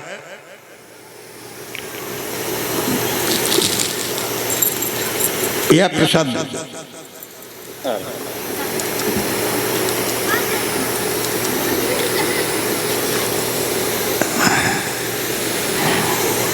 कृपया ऐसा करें कि थोड़ा सा 10-15 मिनट अब आप लोग यहाँ ना आए। बहुत बढ़िया चरित्र है और बहुत शांति पूर्वक आप रहें। बस हम बहुत जल्दी ही इस चरित्र को, है तो बहुत विस्तृत, लेकिन जितना आवश्यकता है बस उतना ही बता कर कहूँगा। बहुत एकाग्र बिल्कुल अब हमको रहने दूंगा। देखिए क्या स्थिति है, क्योंकि जब कोई आएगा तो विक्षेप होता है, बार बार दिमाग बढ़ जाता है, मैं कहाँ था कहाँ। तो इसलिए थोड़ा सा शांति का सहयोग दें। हम बहुत जल्दी ही उसको प्रयास करेंगे समाप्त करने के। कथा अनंत है। कुछ यहाँ पर इन्होंने जैसे ही ये हुआ, श्लोक आपको दे रहे थे, ये राम जी का कृष्ण जी का भाव है। यस्तु मां भजते नित्यम, जो व्यक्ति जो भक्त मेरा लगातार पूजन करते हैं नित्य प्रति, यस्तु मां भजते नित्यम, तो मैं सबसे पहले जब उसकी परीक्षा लेता हूँ, ये बगैर परीक्षा के ये पास नहीं करते, परीक्षाएं करते। देखिए भरत जी की 3 परीक्षाएं हुई, तब तक ही उन्होंने बताया। यहाँ पर ये कह रहे हैं यस्तु मां भजते हैं नित्यम, जो मुझे रोजाना नित्य जो है वो करता है, भजन करता है, तो मैं क्या करता हूँ, उसकी परीक्षा लेता हूँ। और परीक्षा में सबसे पहले उसका धन खींचता हूँ। जो उसके पास धन है, क्योंकि उसी धन के द्वारा ये सब यहाँ संसार का कार्य वो कर रहा है, इसलिए मैं उस अर्थ को, जो अर्थ प्रधान है, उसमें धन को खींचता हूँ। यस्तु मां भजते नित्यम, किन किन में धन खींचता हूँ? दैविक भौतिक तापों के द्वारा। बीमारी डलवा दूंगा, सब करवा दूंगा, मुकदमा लगवा दूंगा, सब कर दूंगा, सब। यस्तु मां भजते नित्यम वित्तम तस्य हराम्यहम्, और उसके बाद भी अगर वो मुझे नहीं छोड़ता है, फिर भी मेरा नाम लेने लगा है, तब मैं क्या करता हूँ? करोमि बंधु विच्छेदम, तो मैं पूरे परिवार में कलह मचवा देता हूँ, एक दूसरे से लड़वा देता हूँ कि इसी बहाने से बंद कर दीजिए। इसके बावजूद भी नहीं मानता है, फिर भी हमारा नाम लेता है, तब मैं क्या करता हूँ?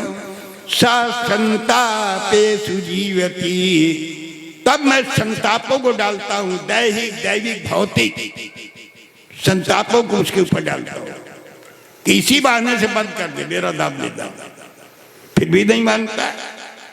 तब मैं क्या करता हूँ? अर्जुन से बता रहे हैं भगवान कृष्ण जी, एतस्मात् परं कौन्तेय, कौन्तेय, इसके बाद भी अगर वो नहीं मानता, जो अभी अपने आप को बताया, यस्तु मां भजते नित्यं वित्तं तस्य हराम्यहम् करोमि बंधु विच्छेदं सा संतापेषु जीवति एतस्मात् परं कौन्तेय यदि मां न परित्यजेत्, इसके बाद भी नहीं छोड़ता, तो अर्जुन मैं क्या करता हूँ? ददामि स्वपदं दास्यम्, तब मैं अपना पद उसको देता हूँ, उस दास को जो हमारा भक्त बना हुआ है। ददामि स्वपदं दास्यम्, कौन सा पद? देवानां अपि दुर्लभम, जो देवताओं को भी पद दुर्लभ है। कोई है उदाहरण जिस देवता ने भगवान कृष्ण से अपने चरण धुलवाए, वो पद में देता हूं। एतस्मात् परं कौन्तेय यदि मां न परित्यजेत्, इसके बाद भी अगर वो मुझे नहीं छोड़ता है, तो मैं अपना पद उसे देता हूं, जो देवताओं को पद दुर्लभ है। उसी के आधार पर ये चरित्र है। या इन्होंने उसी प्रकार से वो किया, नाना प्रकार के कष्ट डाले, किसी बुलाया, बुला करके उन्होंने कहा कि आप जाएं और इनकी स्त्री के बुद्धि में बैठ हो जाता है। स्त्री की बुद्धि कोमल होती है, पुरुष की बुद्धि कुशाग्र होती है, तो उन्होंने कहा कि ये नहीं आएगा, इसका जरूरत नहीं मुझे, स्त्री की बुद्धि में तुम बैठो। जैसे ही ये स्त्री की बुद्धि में गई भगवती, तो या देवी सर्वभूतेषु स्मृति रूपेण संस्थिता नमस्तस्यै नमस्तस्यै नमस्तस्यै नमो नमः। आज भगवती आज आ गई इनके बुद्धि में, जैसी बुद्धि में आ गई तो ये जो थी इनकी स्त्री ने कभी भी जब से इनका विवाह हुआ जैसे भी इन्होंने रखा इतना समय व्यतीत हो गया, न जाने कितना समय, क्रसगात हो गई, हड्डी हड्डी दिखने लगी। और उसके बावजूद भी महाराज जी बाहर बैठे हैं और ये अंदर भगवान नाम ले रही है। कभी भी उसने कोई नॉक नहीं किया दरवाजा। आज अचानक उसने दरवाजा नॉक किया, कुंडी खटकाई, करवा रही है वो भगवती स्वयं। जैसी कुंडी खटकी महाराज जी अंदर गए। क्या बात है, क्या बात है? इन्होंने कहा कि जा तेजी में बोले, कहीं नहीं महाराज जी कुछ नहीं, कुछ नहीं, आप जाइए जाइए पूजन करिए जाइए। नहीं नहीं कोई, क्या बात, क्या? 2-3 बार इन्होंने कहा, नहीं पता है, रोने लगे। आज उसके बाद फिर ये आ गए, आके बैठ गए आके, लेकिन निमित्त बन गई है वो। तुरंत ये गए कुछ समय के बाद कि आज तक इतना उस समय हो गया है विवाह का और इतनी इतनी परेशानियां सब हुई, कभी इसने कुछ हमसे कहा नहीं। आज ये कुछ कहना चाहती है, ये कुंडी खटकाई क्यों? तो ये अंदर गए। अब जा पोलाइटली बात की, क्या बात है? आप बताओ, बात बताओ, क्या बात है? क्या बहुत भूखी हो? बहुत भूखी हो? अच्छा 3 दिन हो गए इसे भोजन नहीं मिला, मन नहीं लग रहा पूजन में। नहीं महाराज क्या आप भी पूजन कर रही हैं, चले मिला, आप मुझे खाने के दे। आ गए, फिर ये गए। अच्छा एक बात बताओ, अगर हम चले जाएं तो अयमी परमो लाभा, अयमी परमो लाभा उत्तम श्लोक दर्शनम। ये तो सबसे बड़ा एक ये लाभ तो हो ही जाएगा अगर इसके लिए स्त्री भेज रही है। अयमी परमो लाभा उत्तम श्लोक दर्शनम।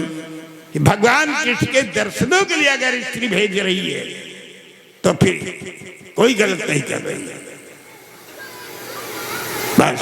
अच्छा एक बात बताओ, अगर मैं चला जाऊं तो खाली हाथ तो जाना ठीक नहीं, कैसे जाए? वो रोने लगी। उसने कहा कि महाराज जी जो है सो आप सब जानते हैं, आप हैं, हम कभी घर से निकली नहीं है, केवल इसलिए कि अगर किसी बाहरी व्यक्ति की निगाह मेरे ऊपर पड़ गई तो लोग यही सोचेंगे ऐसे ही ये ब्राह्मण रखता है अपनी स्त्री को। तो महाराज जी हम कभी निकली नहीं है। अगर आप कहें, भाव क्या है कि इनके निमित्त में मैं ऐसा कर सकती हूं। महाराज जी अगर आप कहें तो हम कुछ बगल वाले मकान में देख लें, कुछ अगर मिल जाए तो ला करके आपको दे दे। महाराज जी के भी आंखों में अश्रु आ गए और इसके भी आंखों में अश्रु हैं। और कैसे ये अपने अंगों को समेटे हुए और ये अपने फटे पुराने कपड़ों के द्वारा कैसे अपने अंगों को समेटे हुए, और आज ये निकल करके गई है केवल इसलिए कि हमारे पति को भगवान के दर्शन हो जाएगा, इसके लिए भगवान के दर्शन हो जाए। आज उसके लिए ये जाती है। कभी भी लोग ऐसे लोगों से अच्छे तरीके से बात नहीं करते। औरतों ने कहा कि कैसे आई आप? उनका कुछ अच्छा अच्छा कुछ लेना चाहती होंगी, ये टूटे हुए कुछ चावल पड़े हुए हैं, अगर इससे कुछ तुम्हारा काम बनता हो तो ले लो। ये नहीं है कि अगर उन्होंने कह दिया तो लाओ अब 2-4 किलो भल ले ना। क्या किया? या चित्ता याचना की है। या चित्ता चतुरो मुष्टिम प्रथुक तंडुलान, 4 मुट्ठी चावल के लिए याचना की, जो टूटे हुए चावल पड़े हुए, 4 मुट्ठी चावल। उस 4 मुट्ठी में क्या है? धर्म, अर्थ, काम और मोक्ष, इन चारों चीजों को इसने लिया है। और उन चारों चीजों को लेकर के और मांगा है उसने, और उसको लेकर के ये आंखों में अश्रु भरे हुए वापस आई अपने हैं। महाराज जी अंदर गए, वो भी आंखों में अश्रु भरे हुए हैं कि आज हमारे लिए क्या क्या नहीं किया इसने। कुछ मिला, कुछ मिला? रोते हुए उसने कहा महाराज जी ये है, तो ये हम ले कैसे जाएंगे? घर में कोई कपड़ा भी नहीं, कुछ नहीं है। देखती महाराज जी एक बहुत फटा पुराना कपड़ा एक पड़ा हुआ था, बहुत गंदा, उसी में 4 मुट्ठी चावल उसने बांध दिया। अब बांध करके और महाराज जी से कह दिया कि ये आप ले जाएं। आज तो कहने, हृदय में भाव ले लिया कि महाराज जी को कहने का कोई भाव ही नहीं होगा।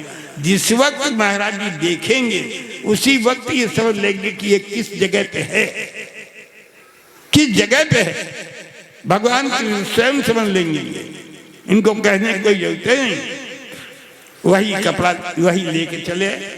नगर के बाहर कभी चलते तो थे नहीं, नगर के बाहर जैसे ही आए एक पेड़ के नीचे बैठ गए, परिश्रांत थे, थक गए और इनकी आंख लग गई।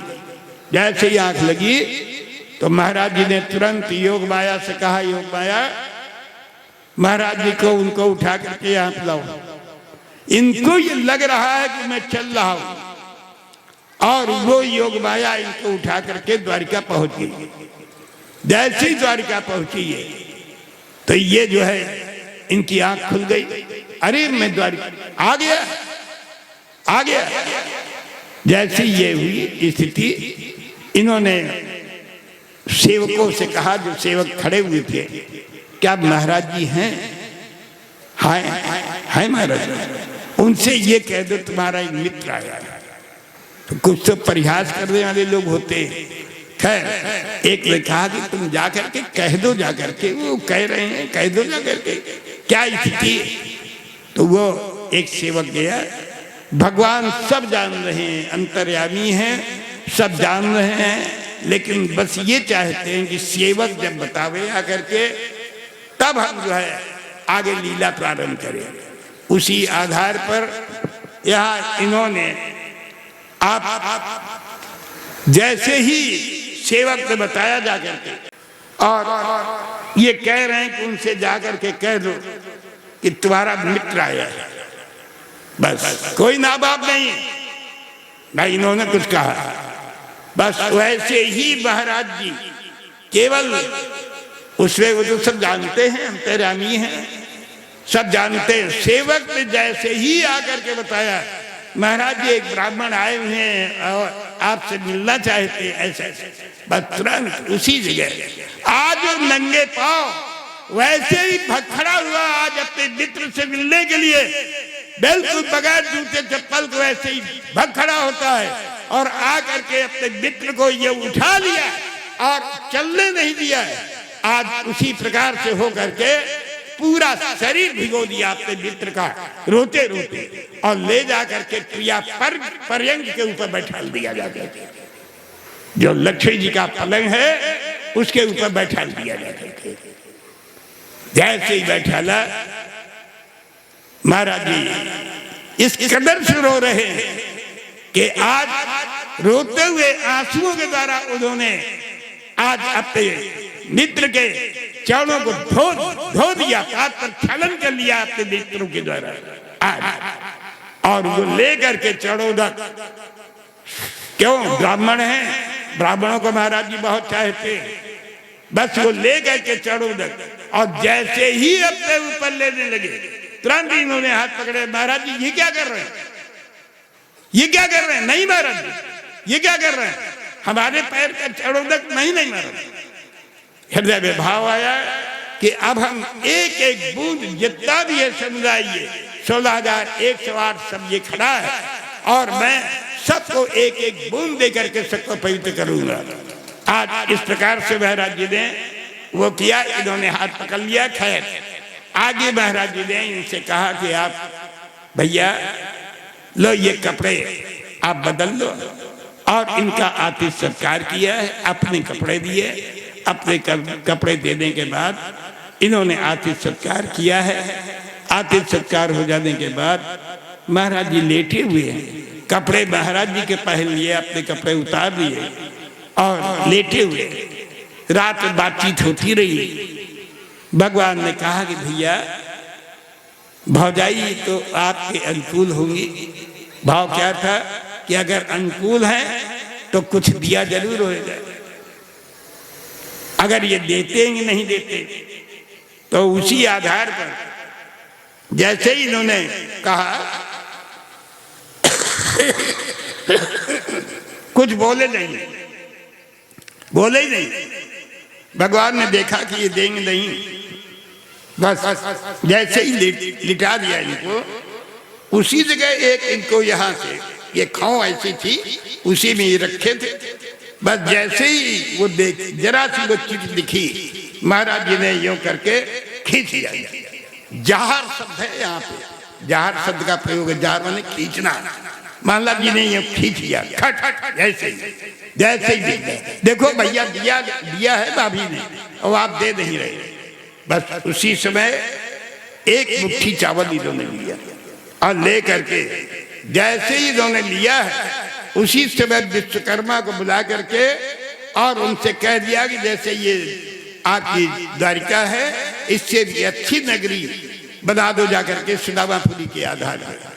और बस उसी समय इन्होंने रिद्धियां सिद्धियां सब पहुंचा दी, सब पहुंच गई द्वारिका से वहां रिद्धियां सिद्धियां। दूसरी मुट्ठी ली, जैसी दूसरी मुट्ठी ली है तो क्या भाव था कि जिस जगह पे आज ये और इनकी स्त्री है, उस जगह पे मैं हो जाऊंगा, अपनी स्त्री को कर दूंगा, और अपनी जगह अपनी स्त्री की जगह आज मैं इनको कर दूंगा। जैसे ही इन्होंने दूसरी ली, रुक्मिणी ने हाथ पकड़ लिया, महाराज और सब मुझे अपने चरणों से अलग न करो, सदैव आप मुझे अपने चरणों में रख लो, आप सब कुछ दे दीजिए, सब कुछ दे दीजिए, मुझे कतई कुछ हम नहीं कहेंगे, लेकिन मुझे अपने चरणों से अलग नहीं करो। है कोई निभाने वाला उसके?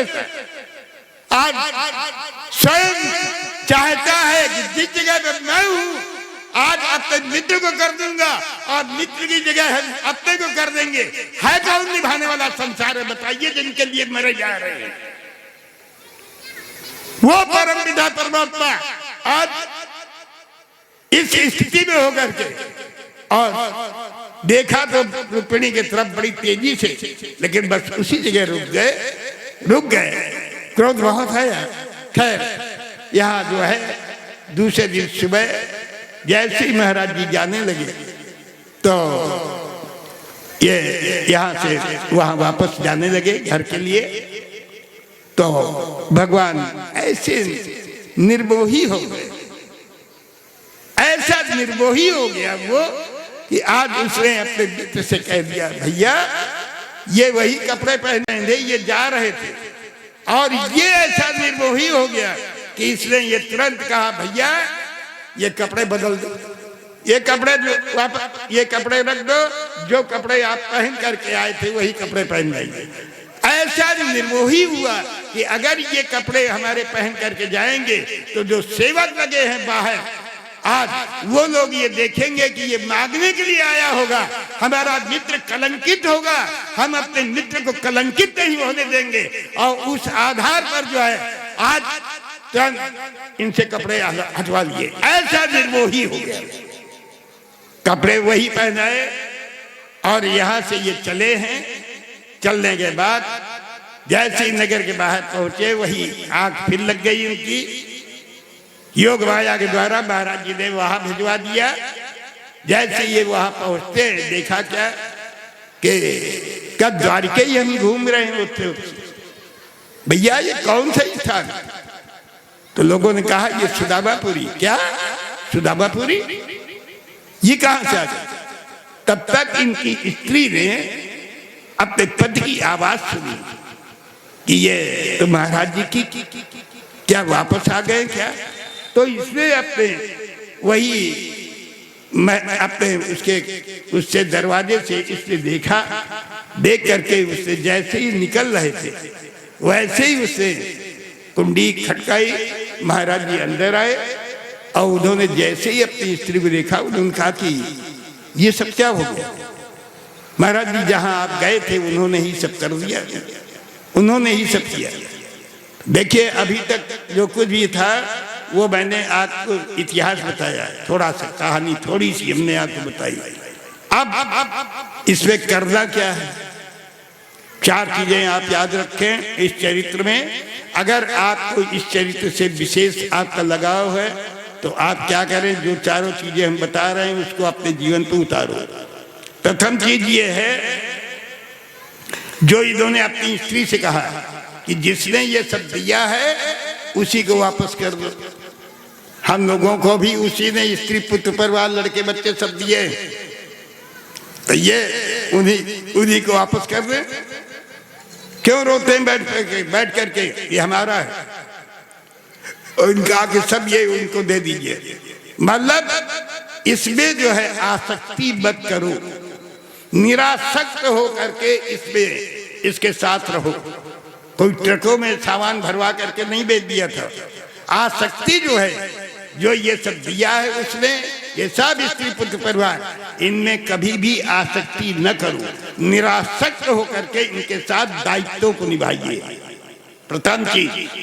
दूसरी चीज, चलते फिरते उठते बैठते हंसते बोलते खाते पीते भगवान का नाम लेते रहें और लेती रहिए, जो इन्होंने किया है।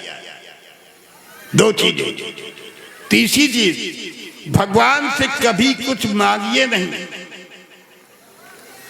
बहुत ध्यान रखना, भगवान से कभी कुछ न मांगना। और चौथी चीज जो इन्होंने भगवान से कही है कि महाराज जी तस्सैव में सौहृद सख्य मैत्री दास्यम पुनर्जन्मनि जन्मनि स्यात्। महाराज जी यहाँ देखिए, सुहृद, मित्र और सखा, ये तीनों आए जो अभी हमने श्लोक दिया। तस्सैव में सौहृद सख्य मैत्री, सखा, मित्र और सुहृद, ये तीनों हिंदी में अगर देखा जाए तो तीनों एक पर्यायवाची है, और संस्कृत में तीनों का अर्थ अलग अलग है। जैसे सखा है, सखा का मतलब है समानाख्याति इति सखा संस्कृत में। महाराज जी भी कोई कागज नहीं लेते थे जब पढ़ रहे थे उज्जैन में सांदीपन जी के यहाँ, और ये मित्र भी वही पढ़ रहा था, कोई कागज पर नहीं। समान ख्याति, समानाख्याति इति सखा, समान ख्याति वाला जो होता है आज वो सखा कहलाता है। तो आज महाराज जी ने ये कहा कि महाराज जी आप मेरे सुहृद हैं, सुहृद वाले मित्र, सखा वाले मित्र और मित्रवान मित्र। अगर महाराज जी ये, अगर मुझे अभिमान आ जाए कि भगवान हमारे सखा हैं, भगवान हमारे सुहृद हैं, भगवान हमारे मित्र हैं, तो महाराज जी जहां भी हमारे कर्म जिस योनि में ले जाए, महाराज जी मैं उस योनि में जाने के लिए तैयार हूँ। लेकिन सदैव आपसे प्रार्थना हमारी ये रहेगी कि जिस योनि में जाए उस योनि में आप मेरे आराध्य रहें, मैं आपका दास रहूं, मैं आपको देखूं, आप मुझे देखें। इसमें जो आनंद है वो आनंद मिलने में नहीं है। नारद भक्त सूत्र में भी नारद जी ने भी यही मांगा है, जय जय जोनी कर्म बस भ्रमई, तहाँ तहाँ नाथ देहुया हमही, सेवक हम स्वामी सिय नाहु, देहुनाथ यही भांति निभाहु। उन्होंने भी यही मांगा और यही हम लोगों को कहना चाहिए। महाराज जी कर्म हम कर रहे हैं, कर्म हम कर रहे हैं, भोगेंगे कौन? जो भी हम कर्मों के अनुसार से जिस योनि में हम आगे जाएं, महाराज जी सदैव आपसे प्रार्थना है कि आप मेरे स्वामी रहें इस योनि में, मैं आपका दास रहूं, आप मुझे देखें, मैं आपको देखूं। इसमें जो आनंद है वो मिलने में नहीं, मोक्ष लेने में नहीं है। ये तो मिलना हो गया, एक साथ हो गया, कोई वो नहीं। जैसे कोई स्वर्णकार है, आप उसके पास गए, एक जंजीर बना दो 10 ग्राम की, उसे जंजीर जो सोना उसके पास था काट करके आप 10 ग्राम की बना दी, पक्की है, कोई जरा सा भी टाका नहीं लगा। 2 महीने बाद वो सब धीरे धीरे टूट रही। ये गए, कहे यार कैसी तुमने बना के दे दी है, ये अब तुम लीजिए, क्योंकि पक्का है, टाका है नहीं। तो उसने कह दिया, बस उससे पैसे दे दिए और ये चले आए। उसने क्या किया, रूपांतर हुआ था, इसलिए जंजीर थी, चैन थी, अब उसने उसको गला दिया, जैसे वो सोना तैसे वो सोना। तो अब ये हो गया क्या, मिलन, मोक्ष जिसे बोलते हैं। जैसे मोक्ष में मिलना हो जाता है, अस्तित्व खत्म हो जाता है। इसलिए ऐसे अलग अलग रहने में अस्तित्व रहेगा, और अस्तित्व रहने की वजह से हम लोगों, जैसे मान लिया नदी बह रही है और एक घड़ा उसमें कुएं का पानी रखा है नदी के किनारे, दोनों का अस्तित्व अलग है, नदी के जल का अलग अस्तित्व है और कुएं के जल का अस्तित्व अलग है।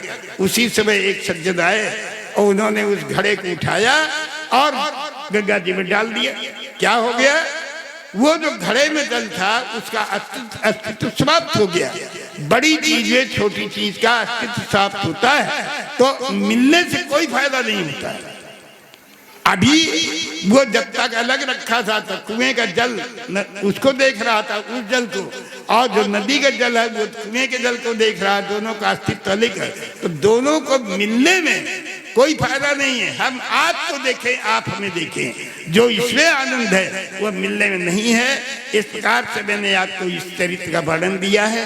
अब ये सुदामा लोग कहते क्यों हैं, एक सेकेंड, संस्कृत में एक धातु है दामना बद्धा, दामना बद्धा, जिस कारण से इसको लोग जो है ऐसी सुंदर भक्ति वाली जंजीर से ये बधा हुआ है कि कोई भी कड़िया टूट नहीं रही है, इसलिए इसको सुदामना बद्धा, सुदामना बद्धा, जिसके कारण से लोग सुदामा सुदामा कहते हैं। बाकी कहीं से सुदामा का नाम नहीं है। यहीं से वाणी का विराम। हरे राम राम राम हरे हरे, हरे कृष्ण कृष्ण कृष्ण हरे हरे, हरे कृष्ण कृष्ण कृष्ण हरे हरे, हरे राम राम राम हरे हरे, हरे राम राम राम हरे हरे, हरे कृष्ण कृष्ण हरे हरे, हरे कृष्ण कृष्ण कृष्ण हरे हरे।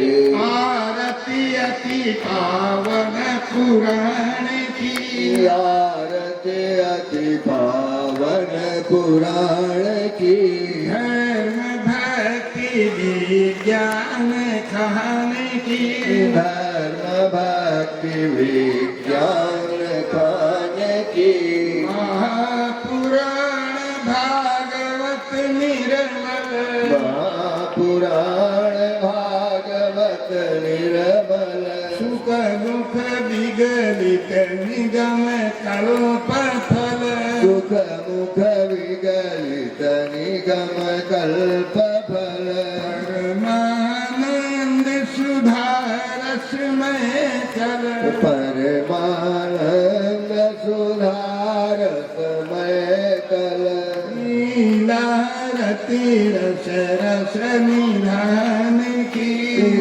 लीलारती रस रस निधान की, आरती अति पावन पुराण की, आरती अति पावन पुराण की, मथनि त्रिताप निवारिणी, कलिमल मथनि त्रिताप निवारिणी, जन्म मृत्यु में भव हारिणी, जन्म मृत्यु में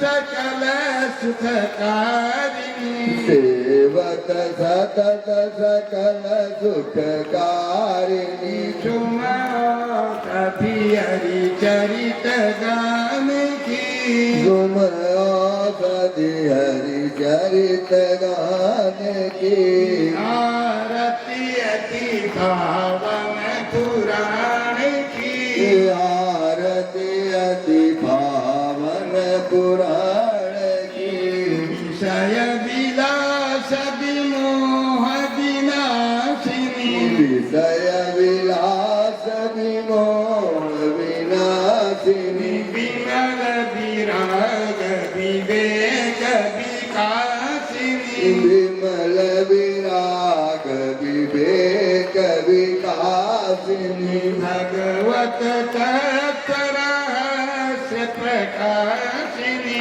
भगवत तत्परस्य प्रकाशिनी परम ज्योति परमात्म ज्ञान की परम ज्योति परमात्म ज्ञान की आरती अति पावन पुराण की आरती अति पावन पुराण की परमहंस मुनि मन उल्लासिनी परमहंस मुनिवन उल्लासिनी रसिक हृदय रसरास विलासिनी रसिक हृदय रस रास विलासिनी मुक्ति मुक्ति रति प्रेम सुदासिनी मुक्ति मुक्ति रति प्रेम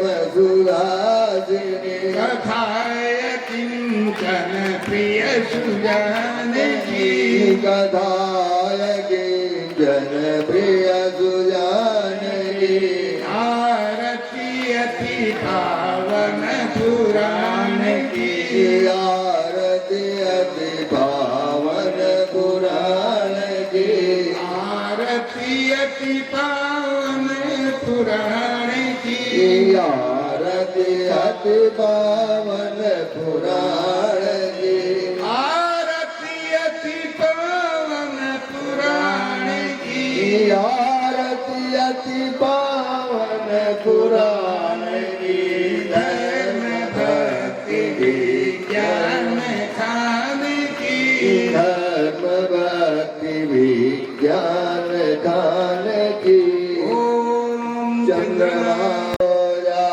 चक्षो सूर्यो जायत रोद्रायुश्च प्राणस्य मुखानिर्जायत ॐ साज्यं च वर्णसंयुक्तम् अन्नायोजितं मया दीपं गृहाण देवेश दीपं गृहाण देवेशी त्रैलोक्यतिमिराम बोलो श्री वृंदावन बिहारी लाल की बोलो श्री राघवेंद्र सरकार की बोलो श्री राधा कृष्ण महाराज की जय श्री भगवान भगवान शंकर की जय बोलो श्री जगदम्बा मैया की जय श्री हनुमान जी महाराज की जय बोलो श्री गुरुदेव महाराज की जय बोलो श्री स्थान देवताओं की जय श्री आवाहित देवताओं की जय श्री ग्राम देवताओं की जय श्री क्षेत्र देवताओं की जय श्री संत समाज की जय श्री गुरुदेव महाराज की जय हर हर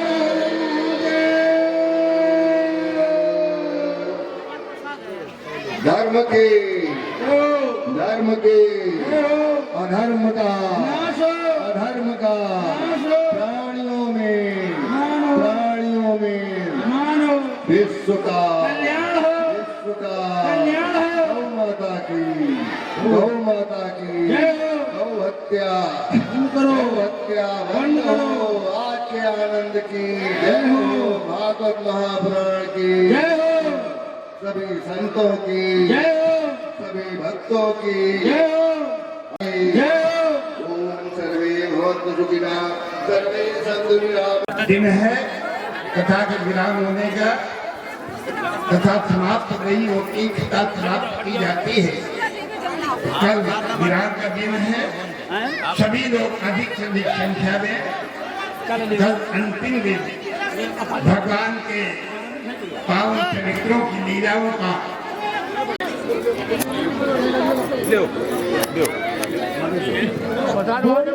बिहारी लाल की भगवान मेरी नैया सगवान मेरी नैया उसे पार लगा देना।